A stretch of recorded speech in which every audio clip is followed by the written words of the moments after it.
Glória a Deus, a paz do Senhor Jesus, igreja.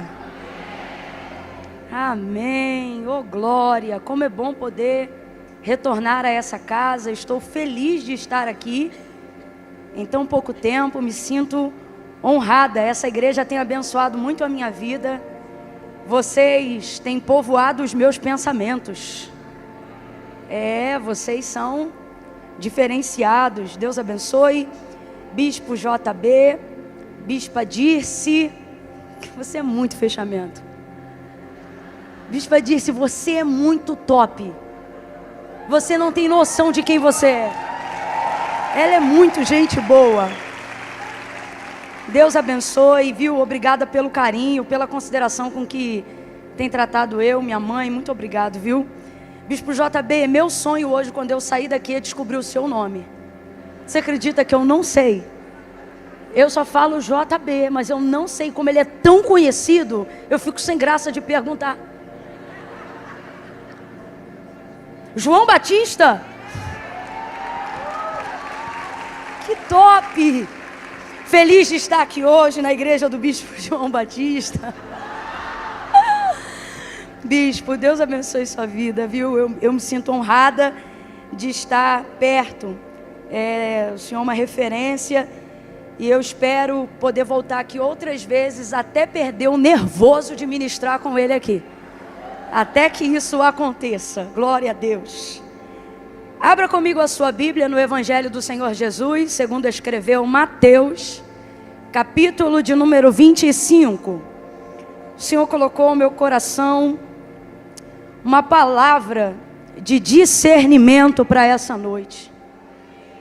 Se você tiver discernimento, você tem tudo o que você precisa para cumprir sua jornada de maneira bem sucedida, viu? Glória a Deus. Mateus capítulo 25. Glória a Jesus. Versículos 1 em diante.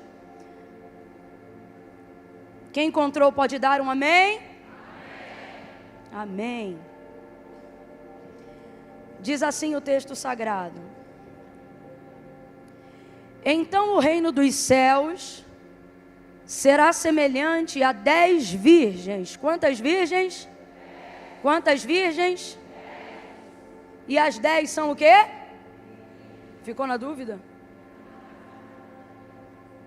As 10 são o quê, gente?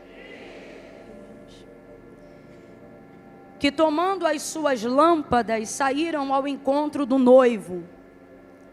5 eram insensatas, em outras versões vão dizer loucas ou nécias. E 5 eram prudentes. As insensatas, ao tomarem as suas lâmpadas, não levaram azeite consigo, mas as prudentes levaram azeite em suas vasilhas, com as suas lâmpadas. Demorando o noivo, todas elas acabaram cochilando e dormindo. Mas à meia-noite ouviu-se um grito: aí vem o noivo, saí ao seu encontro. Então todas aquelas virgens se levantaram e prepararam as suas lâmpadas. E as insensatas disseram às prudentes: dai-nos do vosso azeite, as nossas lâmpadas se apagam. Mas as prudentes responderam: não seja caso que falte a nós e a vós? Ide antes aos que vendem e comprai-o. E tendo elas ido comprá-lo, chegou o noivo. As virgens que estavam preparadas entraram com ele para as bodas, e fechou-se a porta. Mais tarde, chegaram também as outras virgens, dizendo: Senhor, Senhor, abre-nos a porta. Mas ele respondeu: em verdade vos digo que não vos conheço. Portanto, vigiai, porque não sabeis o dia e nem a hora em que o Filho do Homem há de vir. Diga amém por essa palavra. Diga graças a Deus por essa palavra. Amém, glória a Deus. Deus me deu uma direção aqui nessa palavra, nessa noite, para três apontamentos que têm o poder de que se a gente conciliar isso na nossa vida, nós teremos a garantia não só de um início bem-sucedido, de um meio a despeito das adversidades bem preparado, mas sobretudo um final esplêndido. São apenas 3 coisas. Quantas coisas? Olha para alguém aí agora e diga: só 3. Diga assim: não é possível. Só 3. Só 3. O tempo, o sono e a espera. Perdão, o noivo. O tempo, o sono e o noivo. Essas 3 coisas são inevitáveis. Eu disse que essas 3 coisas são o quê? O que é inevitável? Não adianta. Não tem como. O que é inevitável? É o Thanos do Vingadores. Lembra daquela parte da cena onde voltam várias vezes? Ninguém aqui viu esse filme, não? Muita santidade, né? Eu sei. Tá bom. Inevitável. Aquilo que não pode ser mudado. Aquilo que não pode ser revertido. Preste atenção. Contra aquilo, ou diante, melhor dizendo, daquilo que é inevitável, você não luta contra, você luta com. Você tem que trazer o inevitável ao seu favor. Se você não pode arrebentar com ele, você precisa, no mínimo, não ser arrebentado por ele. E isso já vai ser uma grande vitória. Afinal, você está diante do que é inevitável. Imagina você diante do inevitável. Você dizer, diante da pergunta: e aí, você venceu o inevitável? E você dizer: não, eu venci com o inevitável. Imagine alguém perguntando para você: e aí, o inevitável passou por cima de você? E você responder: não, mas eu consegui contorná-lo.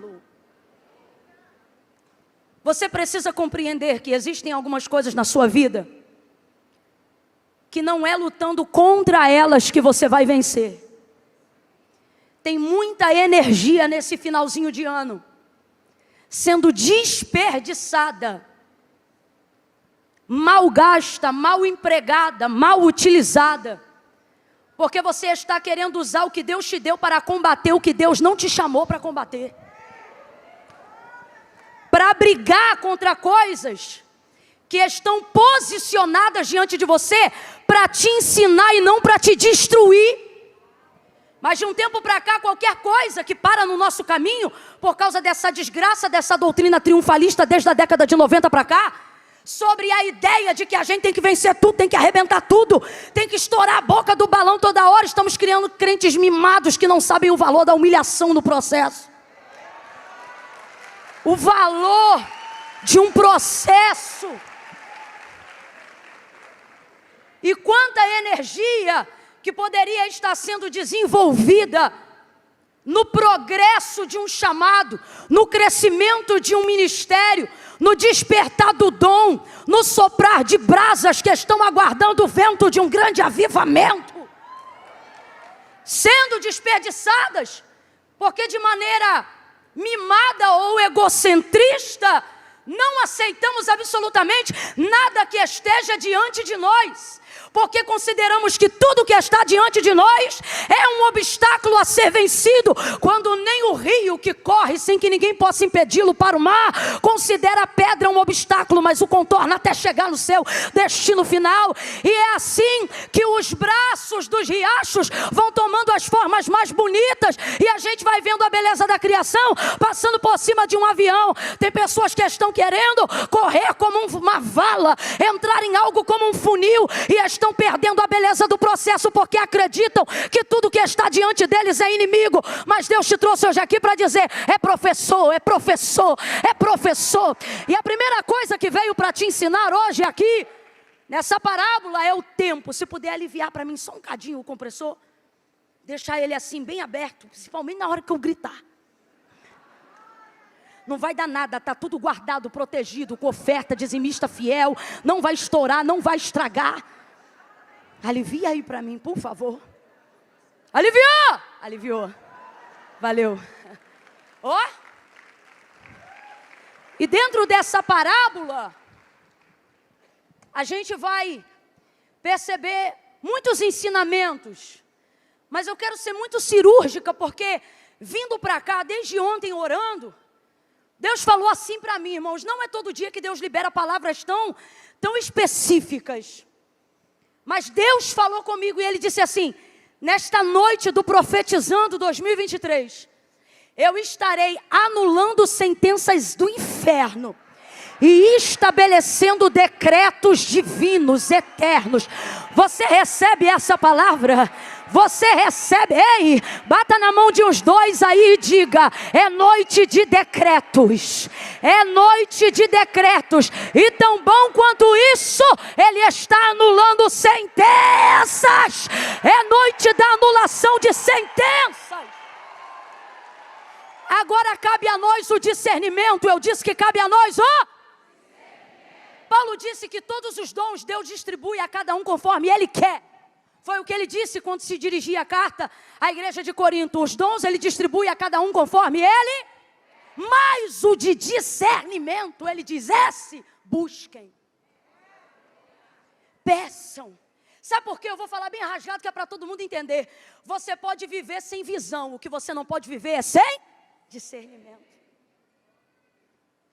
Você pode viver sem falar variedade de línguas. Eu não estou dizendo que é o que eu quero para você. Deus te guarde dessa geladeira.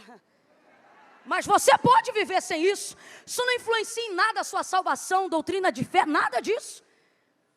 Mas o que você não pode viver é sem discernimento. Sem discernimento você gasta energia, força motriz, força motora. Sem discernimento você queima combustível por causa de palha. E para palha nem precisa de combustível, é só deixar no sol que ela seca e queima sozinha. Mas a ausência do discernimento faz com que a gente se perca nessa jornada. Preste atenção. O Senhor Jesus, Ele trabalha com muitas parábolas ao longo da sua vida, explicando e falando coisas para pessoas muito simples. Para catedráticos também, mas a maioria do público de Jesus eram pessoas muito simples. E eu acho incrível essa capacidade de Jesus, porque eu tenho avaliado sabedoria com essa perspectiva. Essa síntese de Jesus, essa capacidade de ser tão brilhante e conseguir explicar coisas eternas de maneira tão simples. E às vezes a gente é tentado a ostentar a vaidade do nosso conhecimento para que a glória seja nossa e não de Deus. E Jesus, Ele é totalmente desprovido, despretensioso. Diante de um público simples, presta atenção, Ele não tem sabedoria. O texto diz que quando o mundo foi formado, Ele estava lá, porque Ele é a sabedoria. E diante de tudo isso, Ele vai usar linguagem muito simples e dentro do contexto daquelas pessoas. Jesus vai falar de agricultura, Jesus vai falar de trigo, Jesus vai falar de joio, Jesus vai falar de casa edificada sobre a rocha. Jesus vai usar tantos argumentos e tantas palavras para fazer aquele povo compreender. Jesus não quer mostrar o quanto Ele sabe, Ele quer facilitar o quanto eles podem aprender. E isso é o que torna Ele, na sua humanidade, tão divino. Ele vai usar uma linguagem do dia a dia deles. Ele faz isso diversas vezes e essa é uma delas. E eu fico impressionada porque quando eu estou meditando nesse texto e vejo Jesus fazendo igual a tia da salinha da escola dominical ou do espaço Kids, utilizando analogias totalmente acessíveis ao cotidiano dessas pessoas, eu vejo Ele fazendo isso com a gente para que a gente possa acessar coisas que se não fossem assim nós jamais entenderíamos.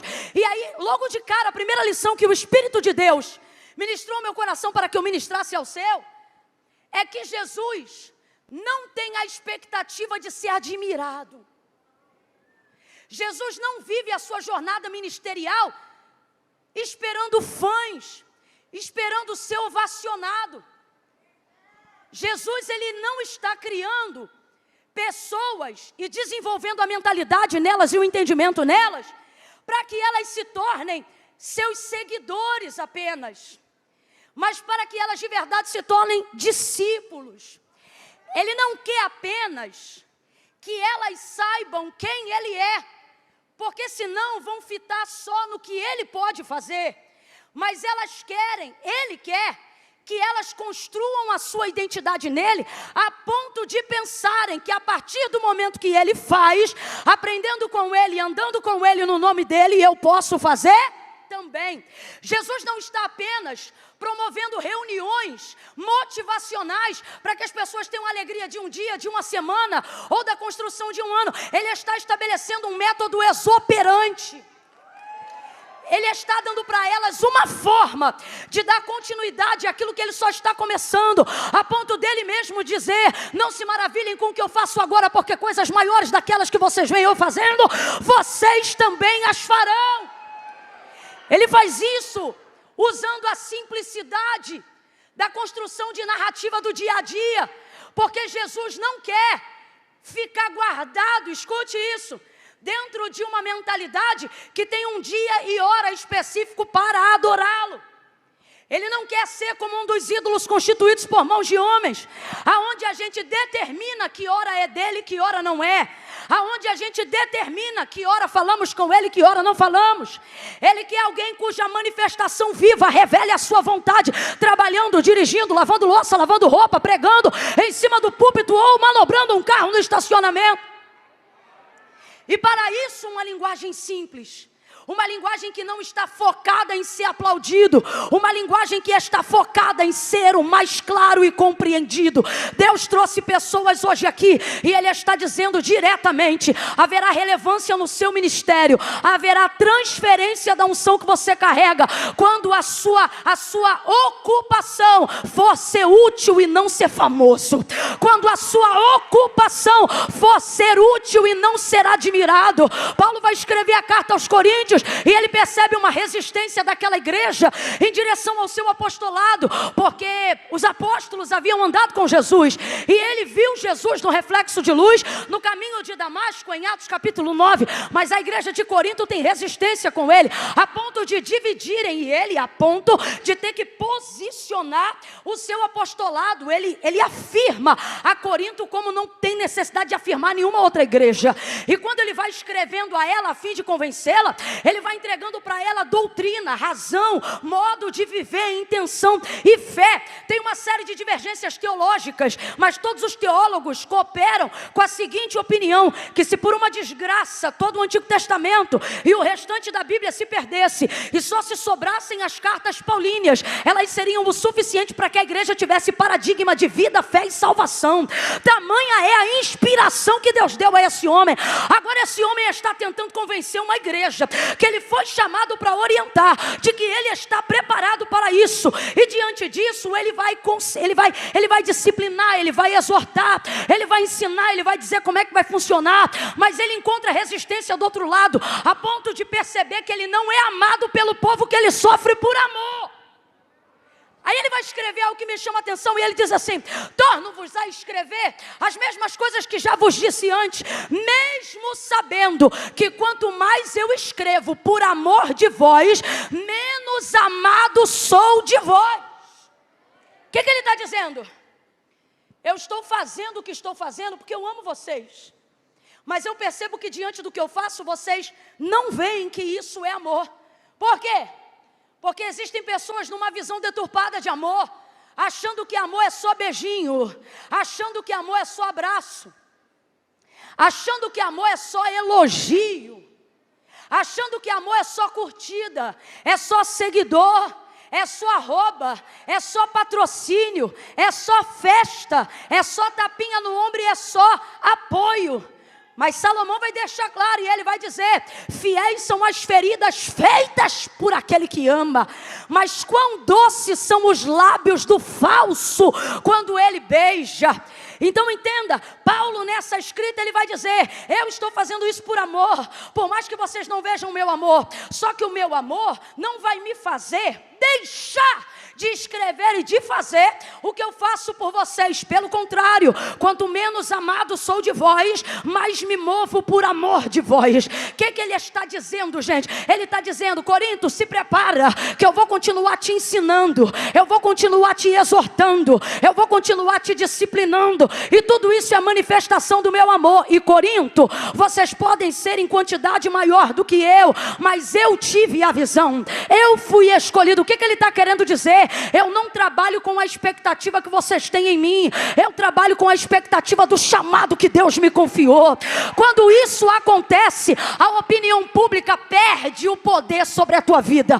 Quando isso acontece, o parente da tua casa, que pode ser o mais rico, e normalmente o mais rico é o que tem mais domínio de influência de opinião, ele perde a relevância da opinião, se você estiver em obediência ao chamado. Camila, eu não entendi. Vai entender agora.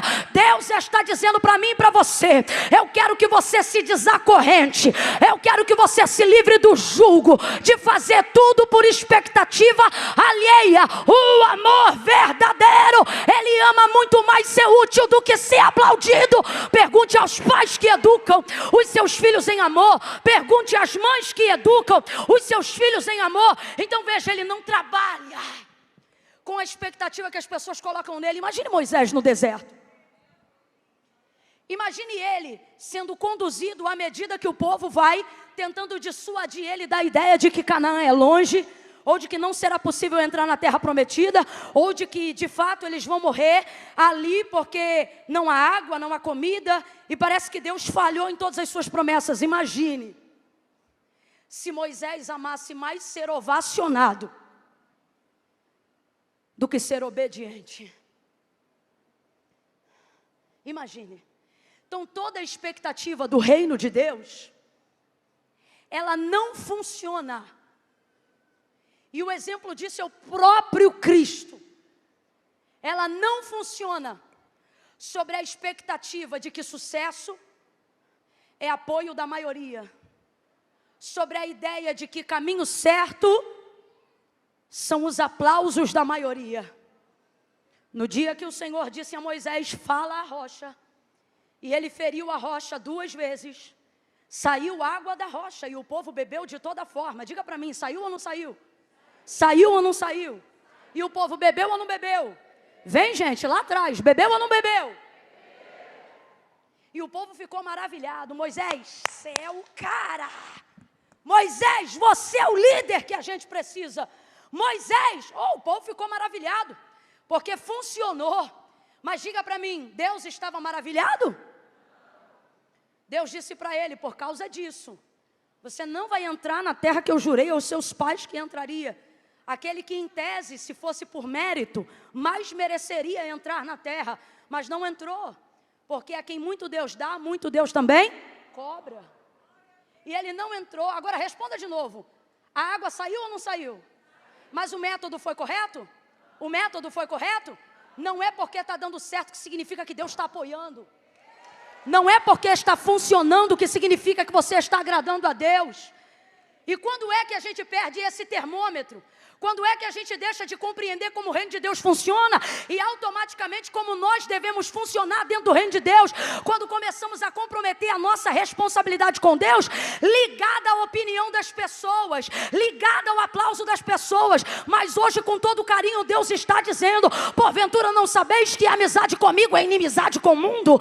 Ele está dizendo: ou você espera de mim, ou de nenhuma outra parte virá, ou você espera daqueles que te rodeiam, e aí você vai ter que aguardar quando eles quiserem, se gostarem. Mas eu vejo Deus despedaçando cadeias na nossa vida nessa noite, e nos desobrigando, e nos descomprometendo de toda a expectativa alheia, e inclusive da nossa. Olha, meu Deus, jogando por terra nossos próprios ídolos, aqueles que levantamos no nosso próprio nome. John Piper vai dizer algo muito interessante, e ele vai dizer assim: se o Deus que você diz adorar nunca discorda de você, ou seja, não te confronta, não diz que você está errado, mas só vive para suprir suas expectativas, ele diz assim: é bem possível que você esteja adorando uma versão idealizada de si mesmo. e chamando essa visão de Deus. Mas Deus está dizendo, por que isso acontece? Porque no reino, você acha que tem que ser o melhor, que tem que ser o mais perfeito. Tem gente aqui que o coração pulsa por Cristo, que o coração pulsa por servir o reino de Deus. Mas por que ainda não está servindo? E por que ainda não conseguiu entrar no reino?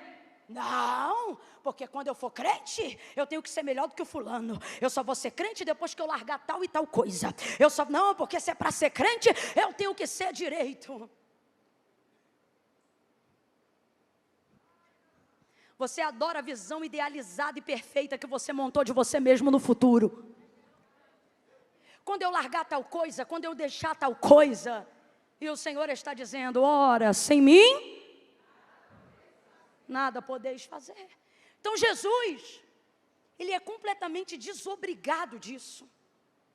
Ele está totalmente fora dessa expectativa. Meu irmão, você vai se tornar a pessoa que vai despertar o maior desejo de ser seguido, até por desconhecidos, quando você se desobrigar dessa expectativa que está gerando uma gangrena nos teus membros espirituais. Desculpa, mas eu vou falar rasgado. Deus está dizendo, existem pessoas aqui nessa noite que tem tudo para virar 2023 em 2022. Não, você não entendeu não. Eu vou falar de novo. Existem pessoas aqui nessa noite que tem tudo para virar 2023 em 2022. Camila, eu não entendi, vai entender. Deus está dizendo, se você entender como funciona meu reino, você não vai precisar de 31 de dezembro para uma virada. A tua virada vai acontecer hoje, aqui e agora. Gente do céu, desobrigue-se, desvencilhe-se. Dá uma olhada para quem está do teu lado e diga assim, rompa com você mesmo. De um tempo para cá você está mais aliançado contigo do que com Deus. Você está achando que é teu braço, que é a tua perna, que é a tua voz, que é o teu jeito.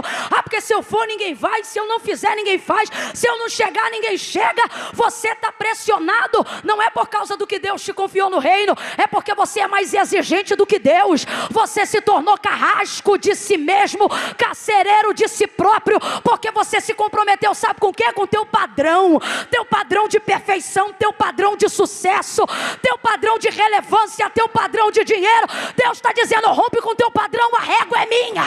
Vem comigo que eu vou te mostrar que eu tenho coisas impressionantes, das quais por mérito você jamais teria posse, mas por graça eu vou te fazer acessar algo extraordinário e sobrenatural. Mas você precisa se desobrigar. Desobrigue-se de agradar todo mundo toda hora. Olha aqui pra mim, para que tá feio.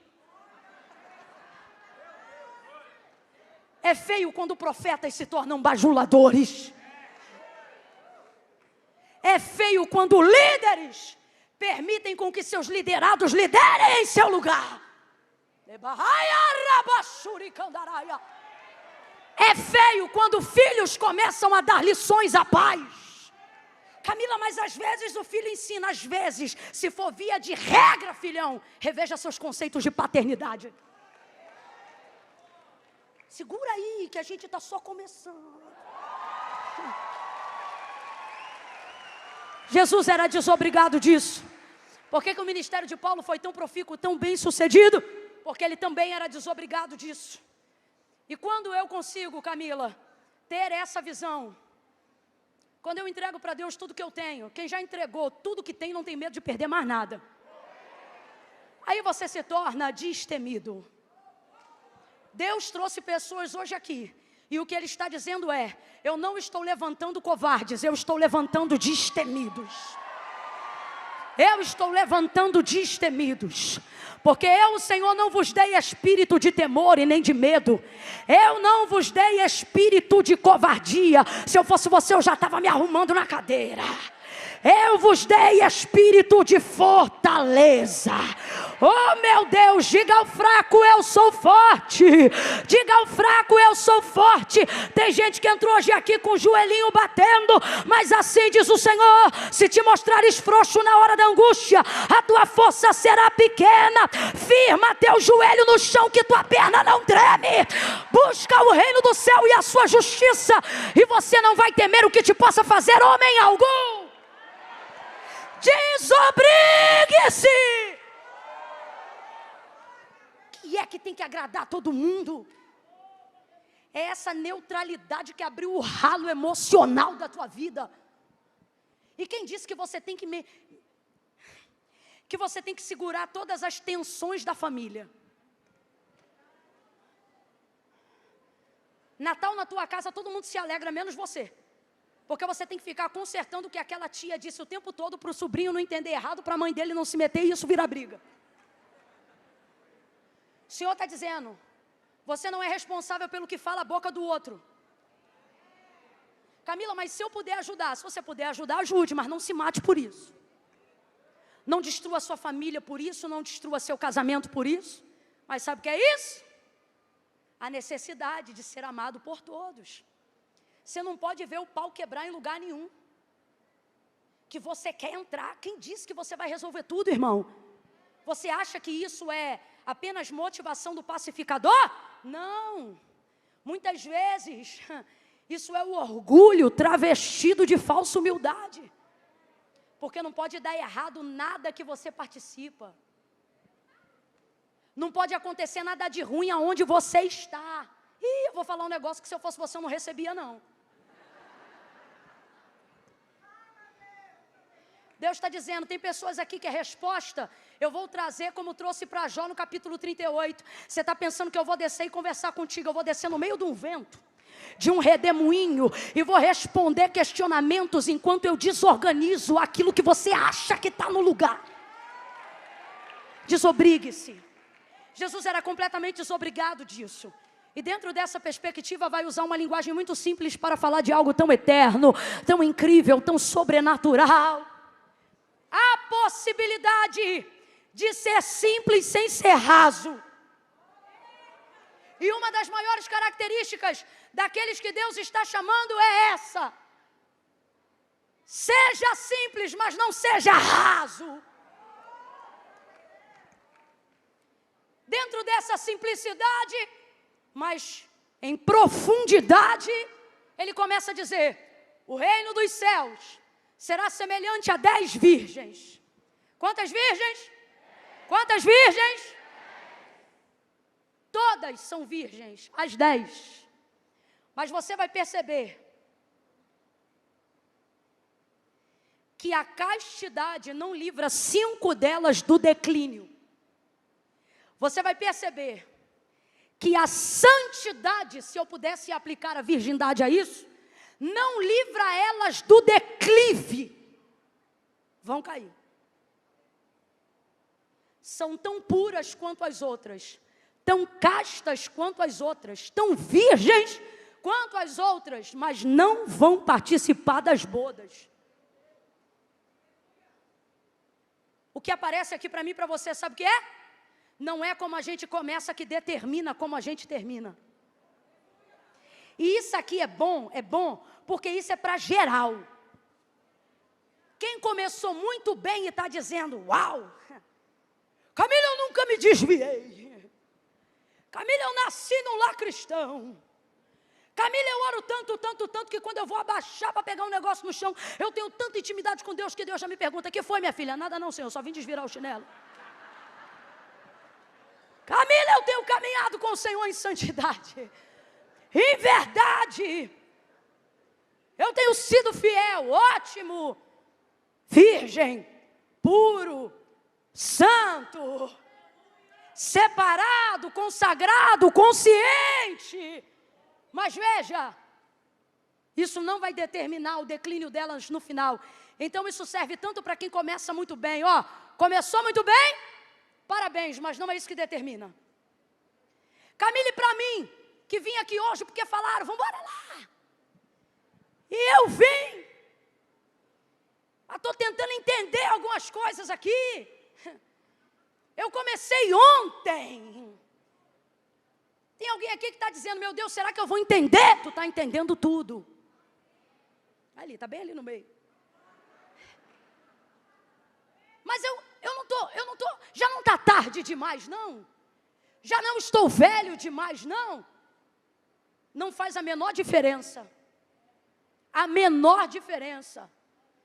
Porque como você começa, não tem o poder de determinar como será o seu fim.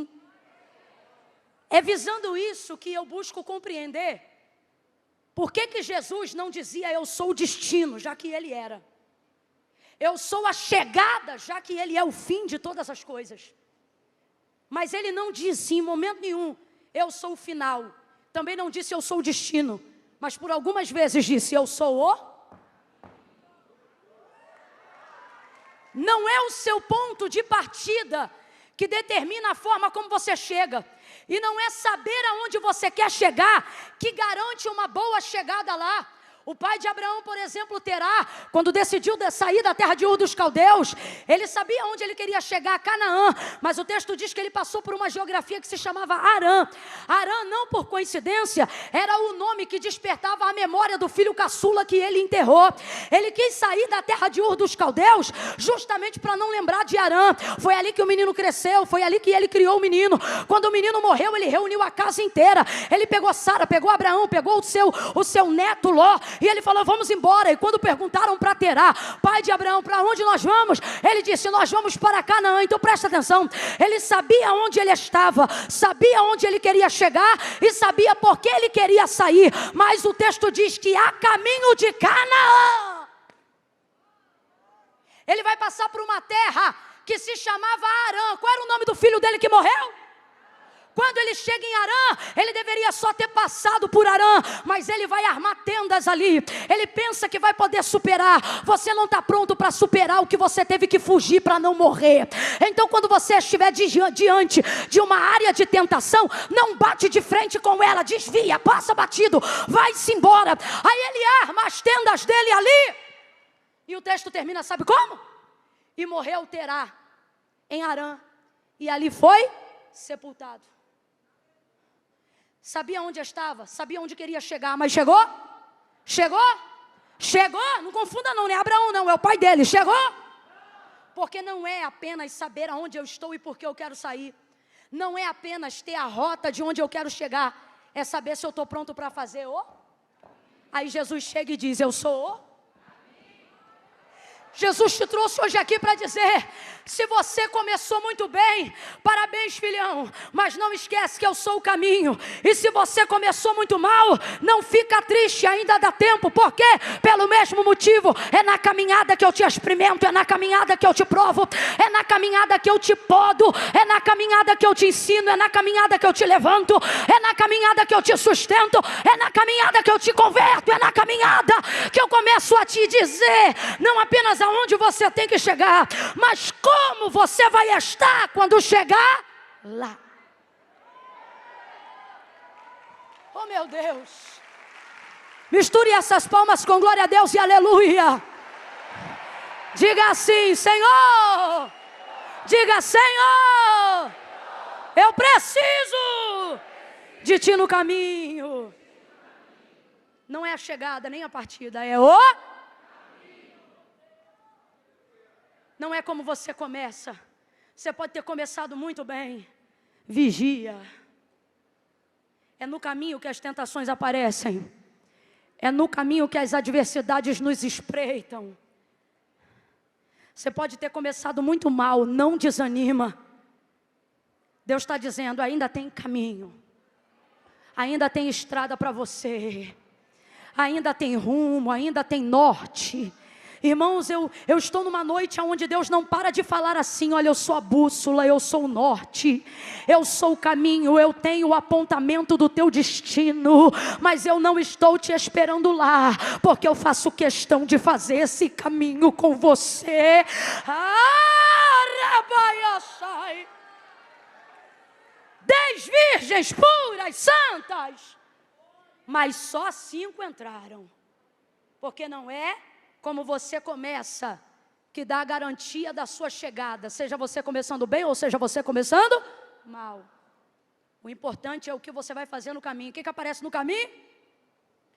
Primeiro obstáculo, o tempo. São só 3. Primeiro obstáculo, tempo. Segundo, o sono. Terceiro, o noivo. Ele não é um obstáculo, mas ele é inevitável. Então vamos lá, as 3 coisas inevitáveis para a gente fazer uma equação rápida aqui. O tempo, o sono e o noivo. Diga aí. O tempo, o sono. Vai sozinho, bem rápido. Ao sair, de cara o texto já diz, 5 são prudentes, mas 5 são loucas. Como é que já diz de cara se a caminhada nem começou? Elas não são chamadas de loucas porque têm algum problema neurológico.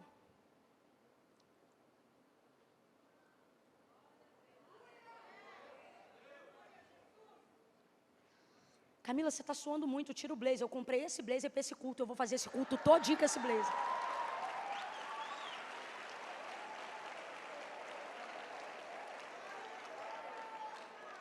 Camila, você vai derreter, eu não vou, está repreendido. Só vai queimar gordura.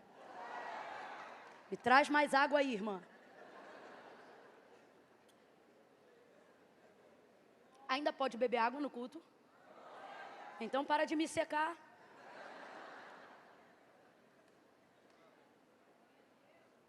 Vem, meu filho, que eu estou comprometido com a minha garganta, não é com a expectativa deles, não.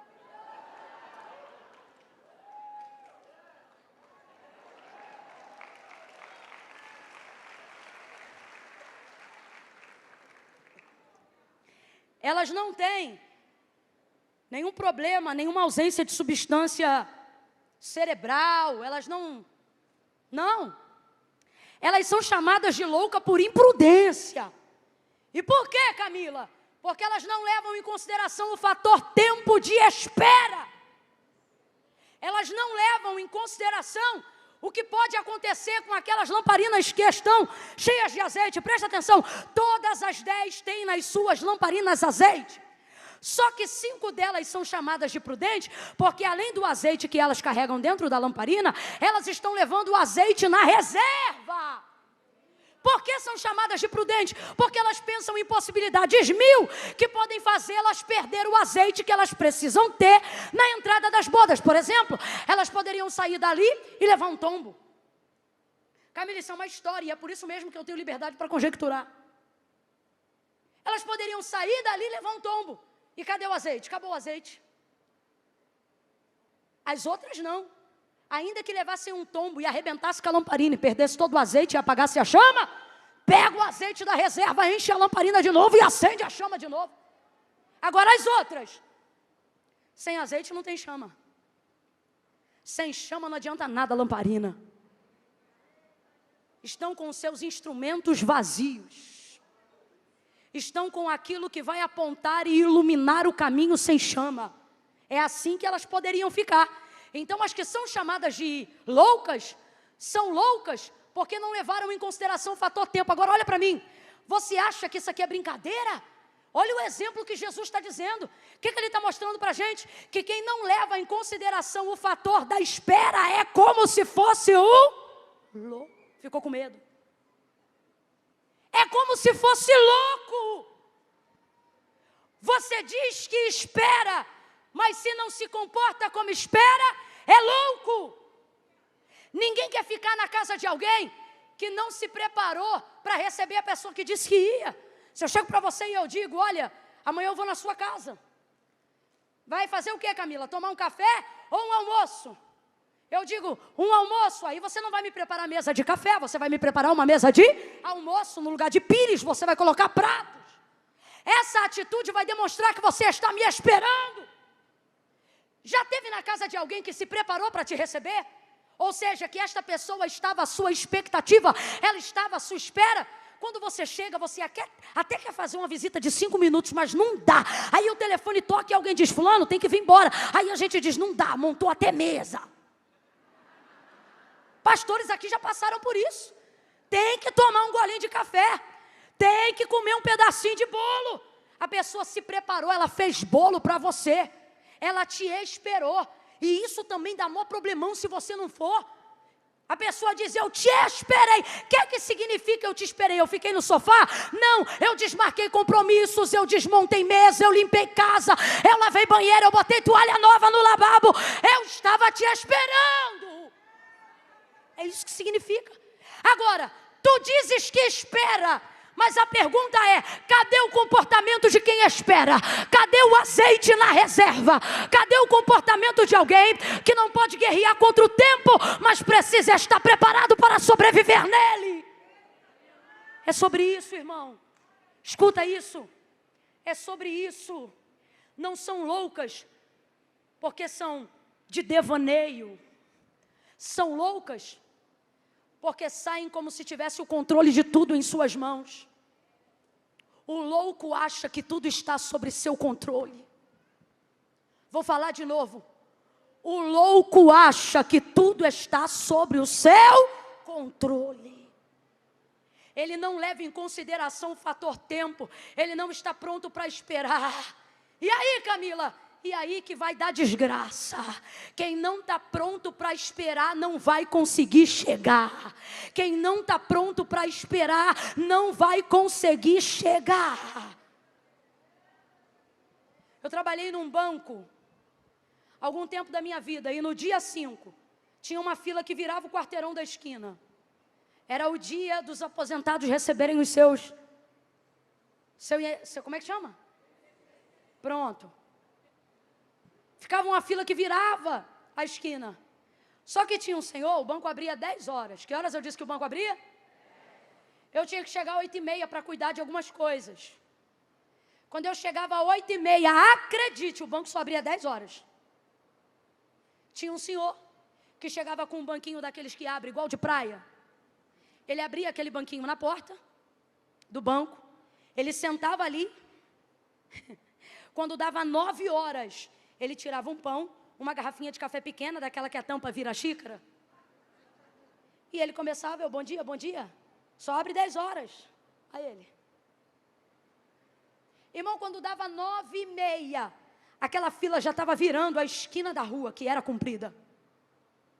Quando dava 10 horas, ele já tinha lido o jornal, tomado café de novo. Quando dava 10 horas que o banco abria, ele entrava. Com um banquinho debaixo do braço, ia lá no caixa, ajudava ele, tirava o seu benefício e ia embora. Irmão, o que tinha de gente xingando nessa fila? Agoniado, dizendo que estava esperando há mais de 15 minutos, meia hora. Que é isso? É gente que chegou no horário que o banco abre, e não levou em consideração a possibilidade de esperar. Pensou, vou chegar e vou fazer. Louco. Agora, perceba o humor de quem se prepara para esperar. O seu Zezinho vai lá e abre o pãozinho, toma o cafezinho, nego está xingando tudo que é palavra feia e ele está dizendo, bom dia, bom dia, bom dia, bom dia. Aí você olha para ele, presta atenção, ele também esperou para ocupar esse lugar de primeiro lugar na fila.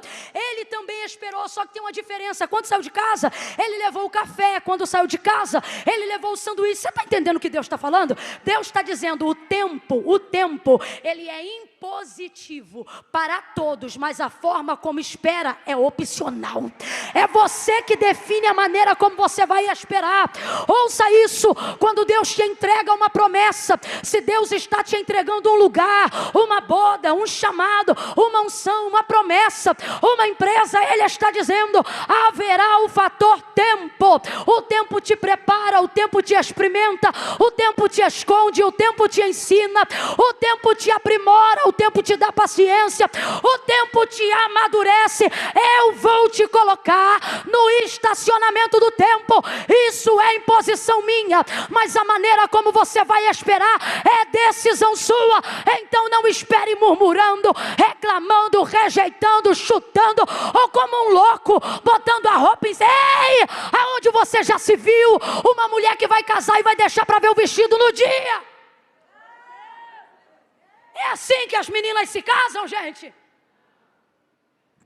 Se tem o fator tempo, tem o fator espera. Dentro da espera, Deus está dizendo: isso não é castigo, é possibilidade. Escolha, defina, desenhe, redesenhe, projete, avance, use o tempo ao seu favor. Mas você quer considerar o tempo uma desgraça. Davi dizia: esperei com paciência. Aonde está a revelação do texto? Na espera? Aonde que está? Na paciência. O que ele está dizendo? Esperar eu vou ter que esperar, mas a maneira como eu espero é decisão minha. Então eu vou esperar com? Eu vou esperar com? Agora olha como a posição dele na espera altera a intervenção do tempo de espera. Olha como é que diz o Salmo: esperei com paciência no Senhor e Ele... Eu gosto, essa palavra eu amo. Ele se inclinou. É como se tipo assim, o que espera você não observa. Quando tu bota uma coisa em espera, você deixa lá porque você já sabe que o tempo tem que correr, sim ou não? Só que a maneira como Davi esperou é como se Deus estivesse passando, entenda isso, é como se Deus estivesse passando e dito: tal coisa está em stand-by, está em espera. Só que quando ele está ali, a maneira como ele espera, como? Adorando, louvando, buscando. Aí o texto diz que é como se fosse assim, ó. É como se Davi estivesse aqui e ele ainda tivesse que ficar mais um ano em espera. Mas por causa da maneira como ele decidiu esperar, é como se Deus fizesse assim.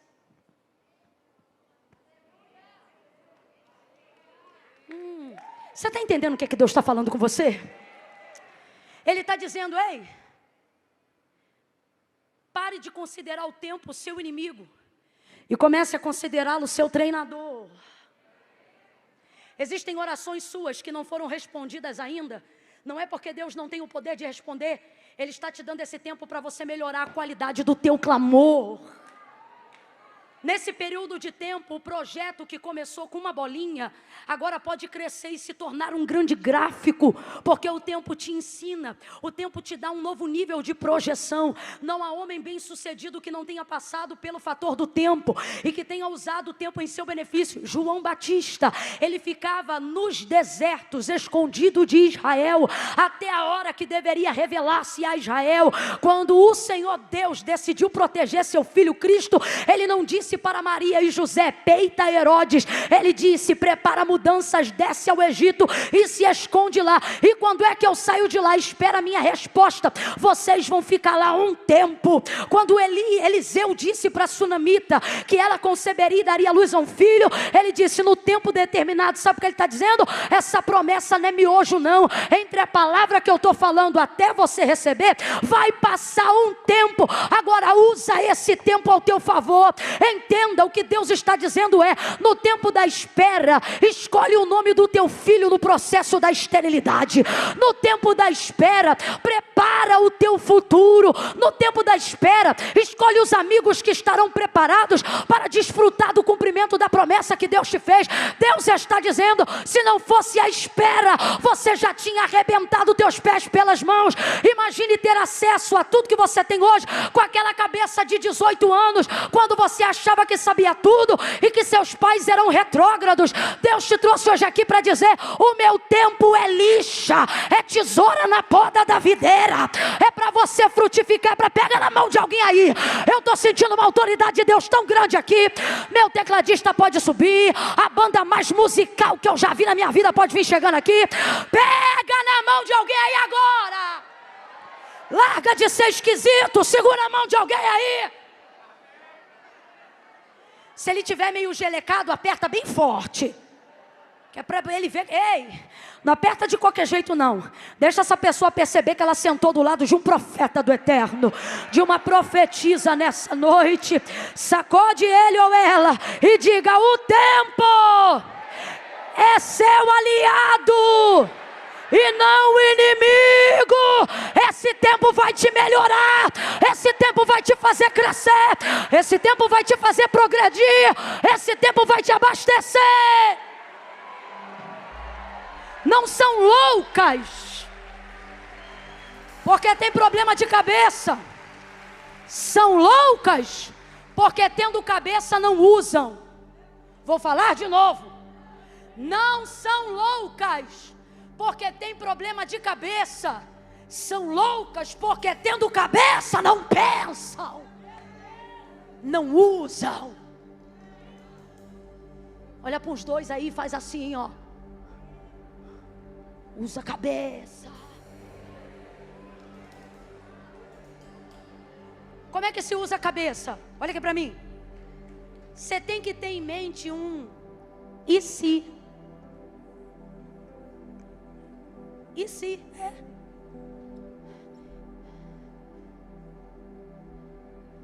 E se for antes do que eu pensei? E se for depois do que eu me preparei? E se essa sociedade romper?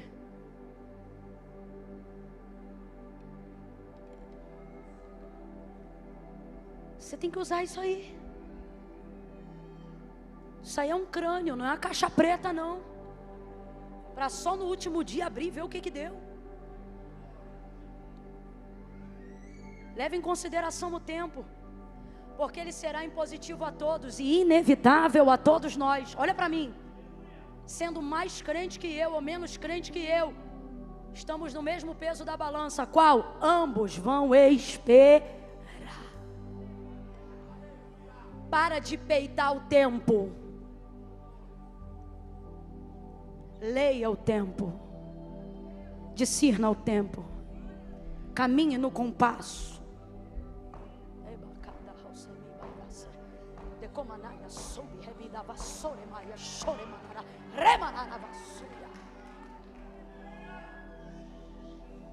Não levaram em consideração nada. Saíram com azeite só da lamparina. Resultado, o texto diz que o noivo demorou. Tardando o noivo, todas dormiram. Quantas dormiram? Quantas dormiram? O sono é inevitável, porque quem está preparado dorme, e quem não está preparado, dorme também. Por que o sono é inevitável? Porque sábios dormem e ignorantes também. Por que o sono é inevitável? Porque quem tem azeite na reserva dorme, e quem não tem azeite na reserva vai dormir também, porque o sono é inevitável. E o que o sono fala para nós? Sobre as coisas que você não vai ter controle. Só tem uma coisa que é mais forte do que a fome. O quê? Fazendo missões no sertão, era tão triste chegar em alguns lugares e perceber que algumas mães sepultavam os seus filhos, e a última vez que elas o viram foi dormindo, porque o menino queria comer alguma coisa e não tinha, queria comer alguma coisa e não tinha.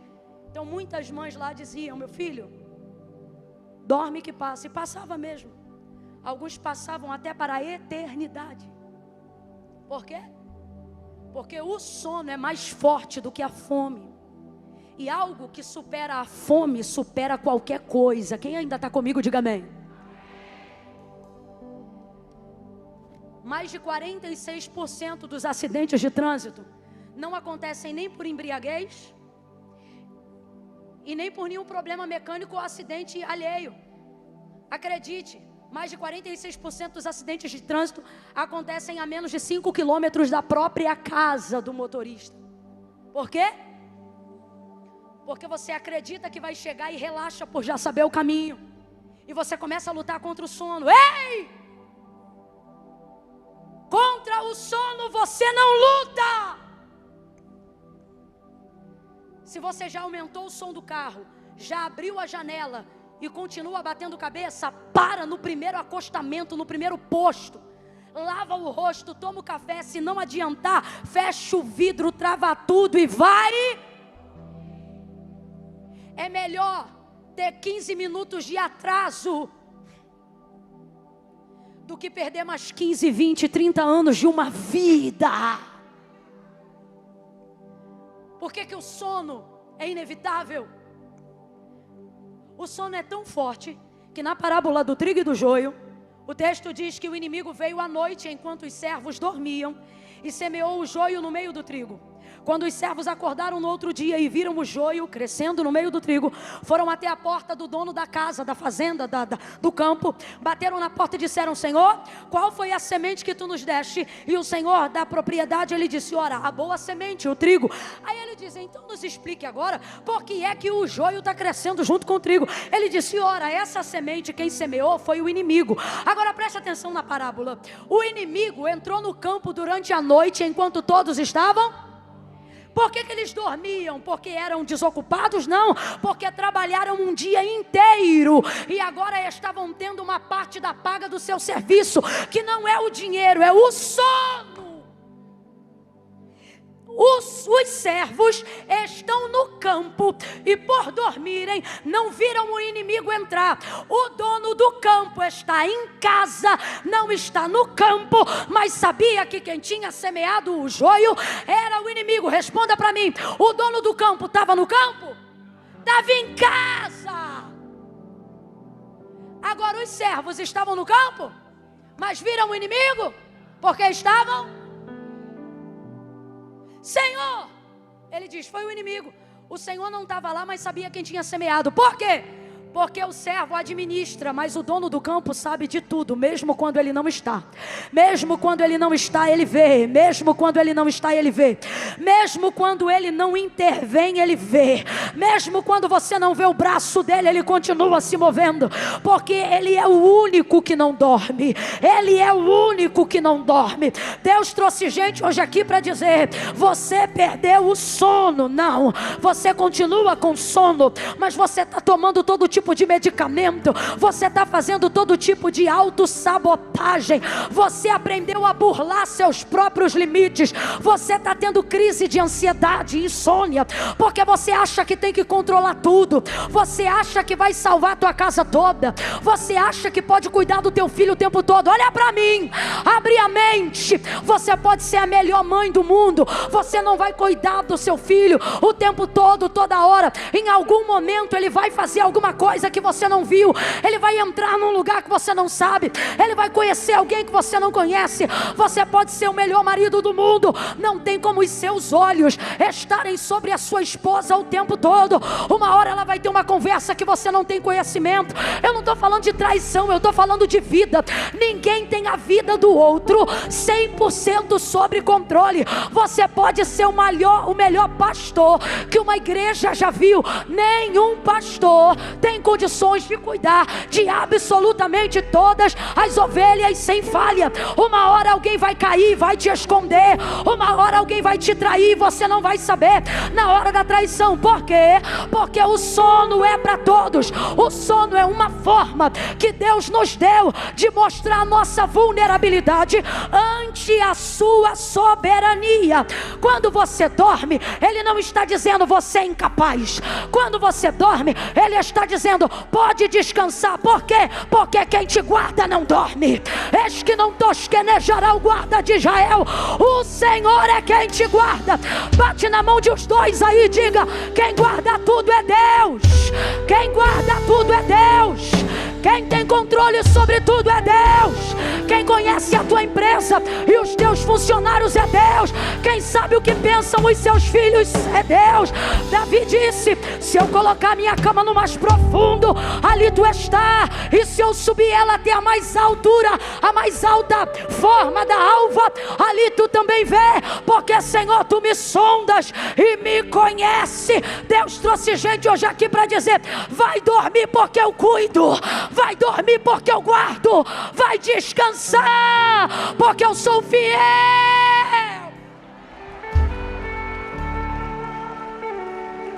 Ei! Vou contar de 1 a 3, você vai gritar. Oi, Camila, eu não sou de gritar. Deixa para não gritar outro dia. Hoje tu vai gritar. Você vai acordar essa pessoa. Quando eu disser 3, você vai gritar para ele. Você vai dizer desse jeito, vai dormir tranquilo. Prepara aí. 1, se ajeita na cadeira, vai. 2, olha para alguém aí agora. 3, grita para ela, grita para ele, vai dormir tranquilo, vai dormir tranquilo. Aquele que tem o controle de tudo e de todos. Ele guarda a tua casa, guarda teu marido, Ele guarda teu filho, Ele te guarda na entrada, Ele te guarda na saída. Oh, Ele está guardando tudo, Ele está guardando tudo. Ou você confia nele.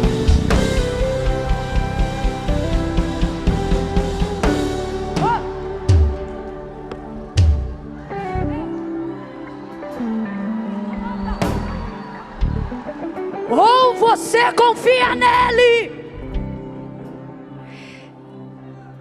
ou você confia nele, ou não haverá ninguém que totalmente você poderá confiar. Você não conhece outra pessoa que aguenta ficar acordado como ele. João disse assim: eu vi, seus olhos eram como chama de fogo. Ezequiel disse assim: eu vi, e tinham muitos olhos que rodavam sobre toda a terra. Daniel diz: o seu semblante era como o filho do homem, seus olhos eram como chamas de fogo. Sabe o que o texto está dizendo? O texto, todos eles estão fazendo alusão a um Deus que não tem pálpebras.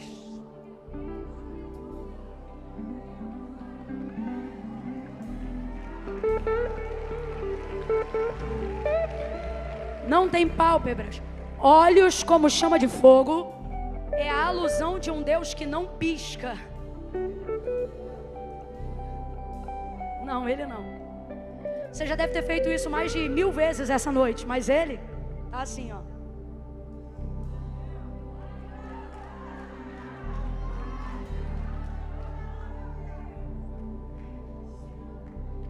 Você dorme e ele na cabeceira assim, ó. Você no leito de enfermidade, anestesia geral, e ele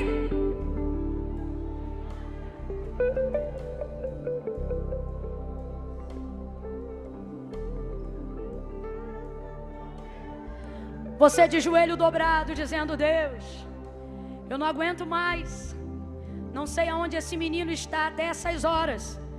E os olhos de Deus acompanhando o menino, que você não sabe aonde está. O tiro comendo de um lado para o outro, o moleque fazendo aviãozinho, traficando, e você dizendo: Deus, eu não posso entrar lá. E Deus dizendo: vai dormir. Camila, como é que vai dormir alguém numa circunstância dessa? Quem tem azeite na reserva dorme. Então presta atenção. Você só luta contra o sono porque você sabe que não tem azeite o suficiente. O que Deus te trouxe a gente hoje aqui nesse profetizando? Ele está dizendo: aumenta a tua reserva, que quando o sono bater, ele não vai te derrubar. Você vai abraçar ele e vai dizer: pode vir. Por quê? Porque eu já tenho oração suficiente para, enquanto eu dormir, Deus trabalhar por mim. Enquanto eu não puder acessar Deus. Ei, olha para alguém aí agora e diga: aumenta o azeite, aumenta o azeite. Aumenta o azeite que Deus melhora o teu sono. Aumenta o azeite que Deus melhora teu descanso. Aumenta o azeite que Deus aumenta a tua qualidade de vida. Aumenta teu fluxo de oração, e a tua intercessão aumentará a qualidade do teu descanso. Sacode os 3 aí, diga: aumenta o azeite, aumenta o azeite, aumenta o azeite, aumenta o azeite que você vai descansar, aumenta o azeite que você vai poder dormir, aumenta o azeite que enquanto você dorme, a chama continua acesa. Deixa a chama acesa, deixa a chama acesa, deixa a chama acesa. Ei, alguém vai dizer assim: mulher, como é que você consegue dormir com um marido desse? Você vai dizer: porque enquanto eu durmo, a lamparina está. Alguém vai dizer: minha filha, tendo o filho que você tem, como é que você tem essa paz? Você vai dizer: porque antes de dormir eu deixo a lamparina. Só pode deixar a lamparina acesa quem tem azeite para queimar enquanto dorme. Entendeu? Terceira e última coisa. Ih, tão crente a beça, hein? O sono é um jeito de Deus mostrar assim, ó: você não controla tudo, mas eu controlo tudo. Quando elas acordaram, olha o desespero.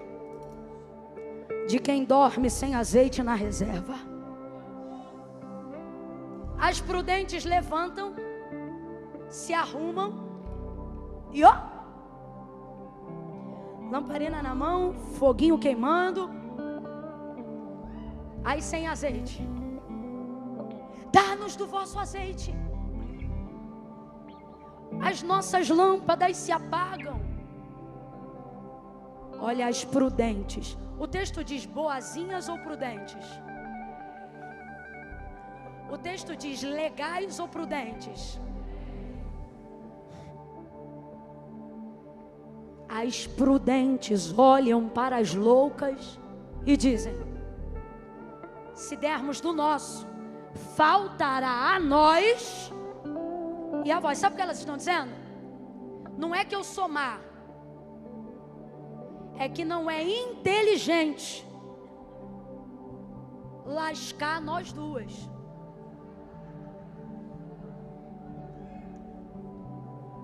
Ó, rebentar com... Olha o que elas estão dizendo. Não tem azeite o suficiente aqui para mim e para você, só tem azeite suficiente para um. Então é correto que o que trouxe, o que carregou, o que buscou e o que reservou dê para quem não guardou, não buscou e não reservou. Eu não vim falar sobre ser legal, eu vim falar sobre ser justo. E tem gente que vai ficar indignado agora. Se não vigiar, vai manifestar, mas vai dar o grito de derrota. Vão sair todos e o último vai acender a luz. Não vai apagar não, vai acender. Lembra daquela expectativa lá do início? Tem gente que está sem azeite hoje, não porque não buscou, mas porque não entendeu a premissa do reino de Deus. O reino de Deus não é comida e nem bebida, quem lembra? Mas é justiça, paz e alegria no Espírito Santo. O reino de Deus não é comida nem bebida, mas é justiça, paz. Qual é a premissa do reino de Deus? Qual é a premissa? Qual é a premissa do reino de Deus? Você não precisa nem falar paz e alegria depois. Sabe por quê? Paz e alegria no contexto de justiça são consequências de quem pratica a justiça. Ó, o que Deus está dizendo é o seguinte: se tiver justiça, paz e alegria, é consequência. Por que alguém aqui está sendo defraudado da paz e da alegria? Porque quis ser mais legal do que ser.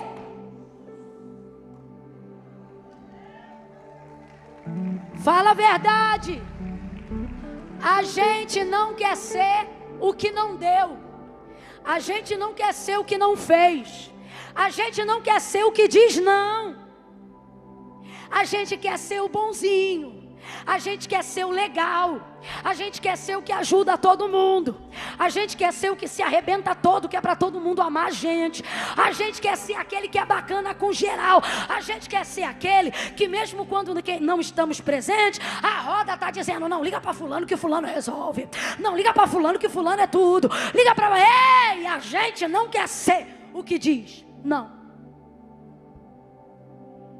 Fala a verdade. Levando em consideração o comportamento natural de algumas pessoas aqui, seria quase que instintivo você pegar um pouco do teu azeite e dizer assim: tá bom, vou te dar um pouquinho. Fala a verdade. Fala. Você daria um pouquinho sim. E depois isso ia dar uma confusão. Porque quem dá um pouquinho, que não deveria ter dado, vai dizer quando estiver acabando: também tive que buscar por nós dois. Só eu pago o preço nessa casa. Olha como é que o bonzinho no final gera contenda de tudo que é jeito. Agora o justo não. O pau está quebrando e o justo, lamparina acesa. As loucas estão dizendo: desgraçado, falaram que era crente, não deram nada pra gente. E o justo está ali, ó, cantando Samuel Messias. Eu não perdi o controle, não, não.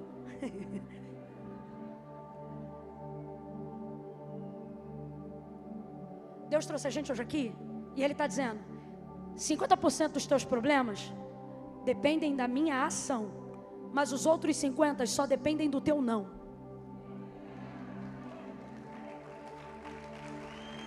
Não quer, não precisa aplaudir não. Mas se Deus falou contigo, aplaude com vontade. Se te confrontou por dentro, aplaude com vontade.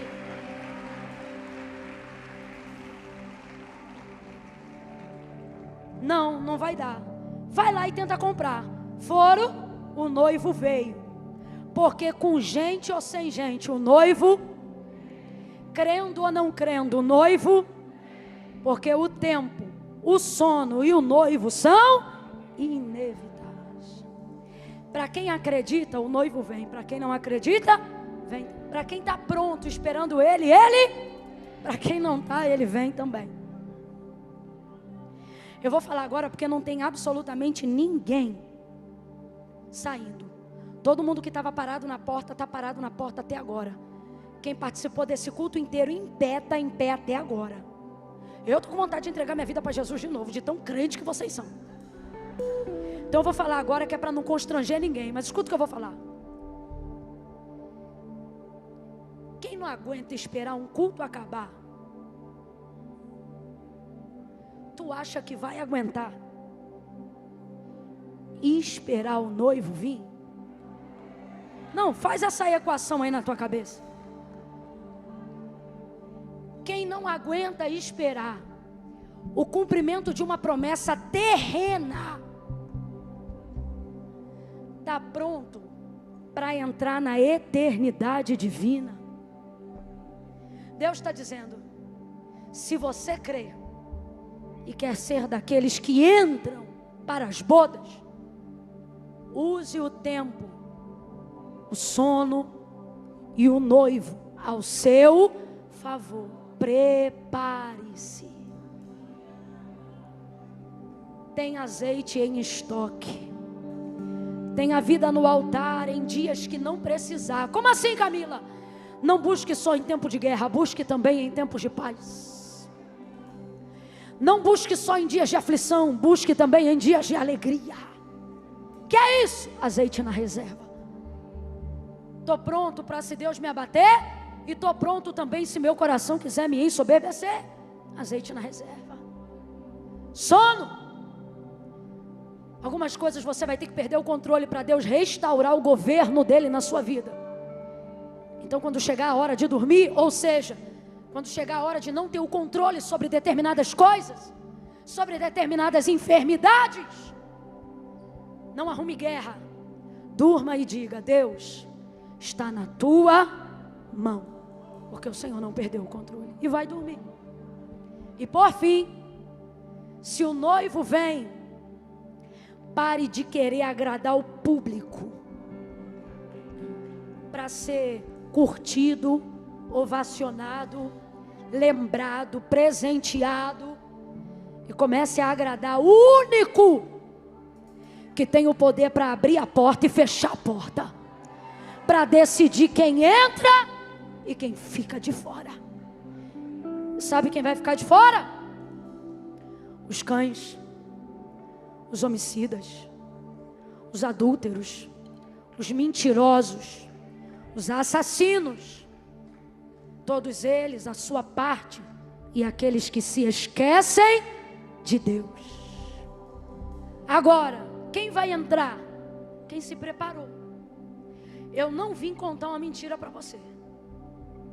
Jesus não está vindo, Jesus vem. O que é que isso significa?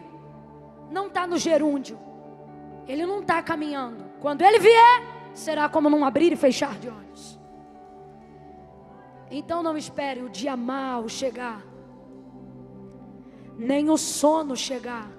Aumenta as tuas reservas hoje, para que a lamparina continue acesa, mesmo quando você estiver apagado.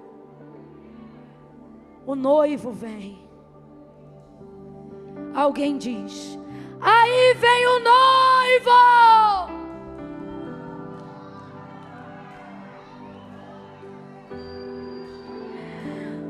resplandecente estrela da manhã, o leão da tribo de Judá, aquele que foi entregue como cordeiro, mas ressuscitou como um leão, o Alfa e o Ômega, o primeiro e o último, aquele que João viu na ilha de Pátimos, cabelos brancos como a neve, olhos como chama de fogo, língua como uma espada afiada de 2 gumes, pés como latão reluzente, na coxa direita está escrito: Rei dos Reis, Senhor dos Senhores, o Todo-Poderoso, a raiz de Jessé, o lírio dos vales, a rosa de Sarão. Ele vem, para quem acredita ele vem, quem não acredita ele vem também. Aumente a sua reserva, aumente a sua reserva. Fica de pé quem precisa de mais azeite, fica de pé quem precisa de mais azeite.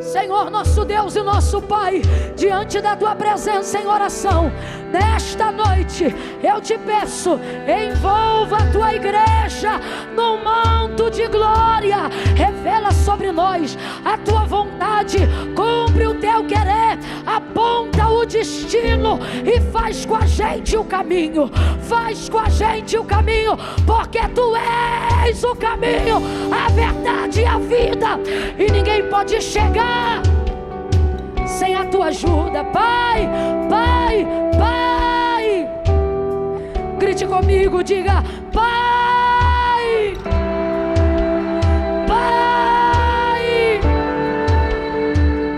Levante as suas mãos. Pai, nós estamos de mãos estendidas, como quem precisa receber, porque nós precisamos. Nos dá discernimento para aprender a usar o tempo, porque há um tempo determinado para todo o propósito. Não é como começamos que determina, mas é como terminamos. Tu disseste na Tua palavra: melhor é o fim das coisas do que o início delas. Queremos um bom fim, queremos um bom fim, e não há fim melhor do que viver as bodas do Cordeiro contigo, do que atravessar os portais da eternidade. Para alguns, Tu sabes, Senhor, o céu já se tornou uma linguagem filosófica, figurada, mas para nós, aqueles que confiam na Tua palavra e no Teu nome, nós aguardamos o dia que atravessaremos os portais da eternidade. Por causa disso, nós não nos acovardamos, mas nós Te pedimos, nos dá discernimento do tempo, discernimento do sono e discernimento da Tua vinda, para que nós possamos dizer: Maranata. Ora vem, vem noivo, vem sem demora. Ora vem, oh vem, vem, vem, Senhor Jesus.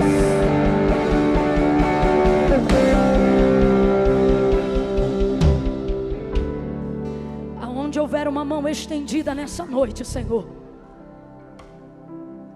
que essas mesmas mãos, levante as mãos, que essas mesmas mãos, que essas mesmas mãos possam alcançar a bênção do discernimento do tempo, a bênção do descanso no sono e a bênção do preparo para o noivo. Bota a mão na tua cabeça, se não crê, não faça. Aí você crê, chapa a mão na tua cabeça.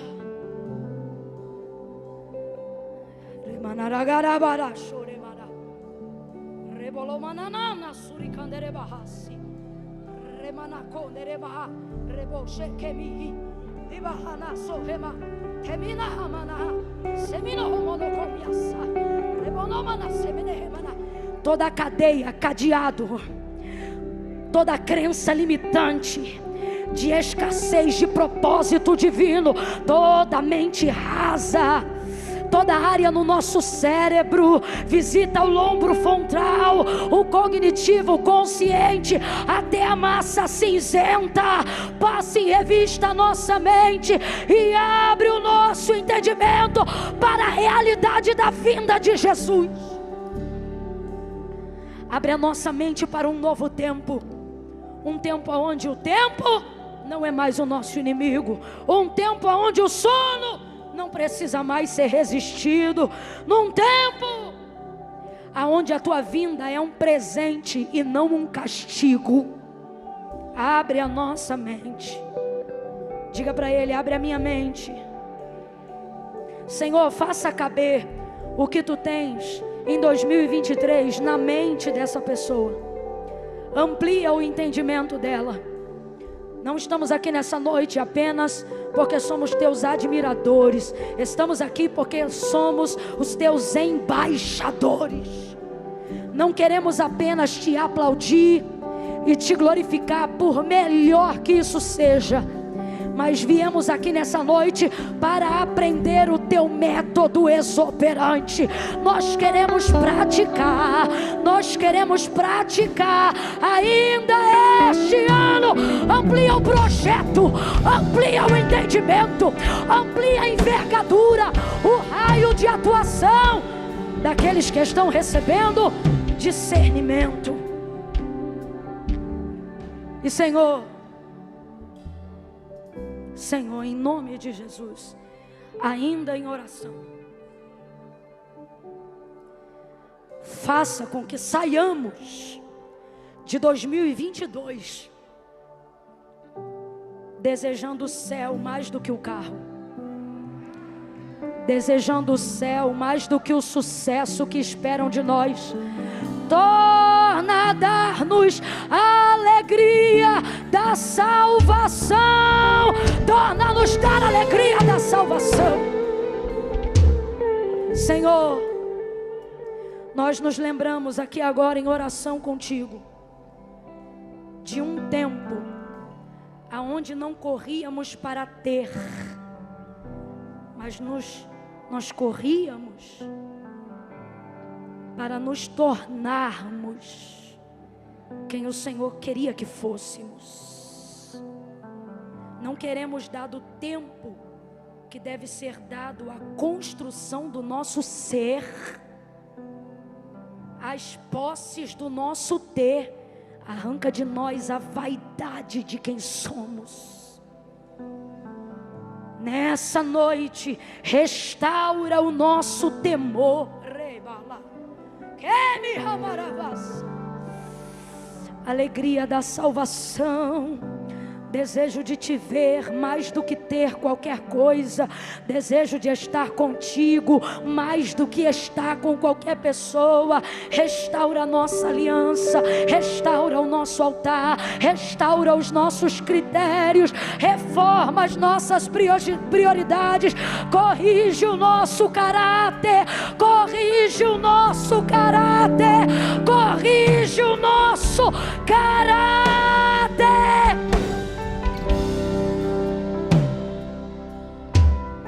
Por favor, Senhor, nós te imploramos, em nome de Jesus. Quem concorda, diga. Escute. Vou contar de 1 a 3. No 3, de pé como estamos.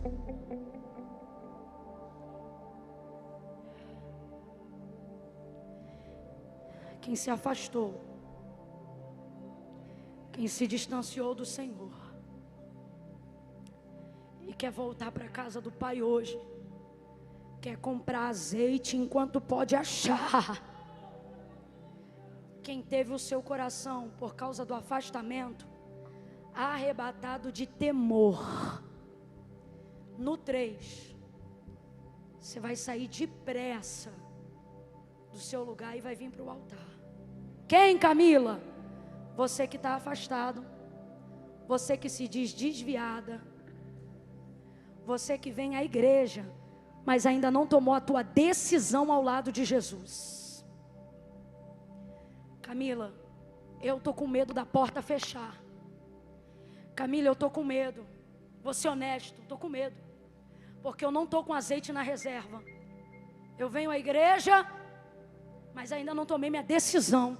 Camila, tem que ir aí na frente? Tem. Porque eu vou considerar isso tua confissão pública de fé. Então, se você é de uma igreja vizinha, não vem, porque não é você que eu estou chamando. A oportunidade aqui agora é para quem sabe que está afastado dos caminhos do Senhor. Para quem se distanciou, mas não foi tão longe que se perdeu e quer voltar. Camila, comigo que Deus falou, meu coração está tomado de temor. Eu conto 1, comunidade das nações, levanta a mão e começa a interceder. Eu conto 2, quebre a tua própria régua, rompa com você mesmo e venha agora entrar no querer de Deus. 2,5, Camila, sou eu. Deus falou comigo, preciso restaurar minha aliança.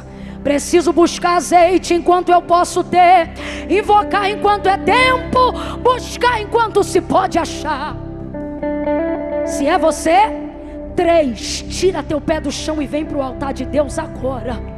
Volta para Jesus hoje, volta para a casa do Pai agora. Vem, é só vir, tira teu pé do chão e vem. Se puder, fiquem de pé, para que dê espaço para as outras pessoas. Vem. Vem. Pode vir. Tira o pé do chão e vem.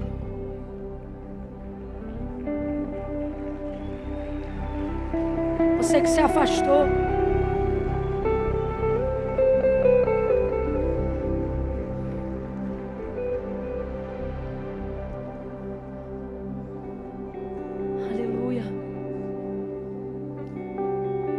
Te esperando, venha. Caminhe em direção ao altar. Lembra?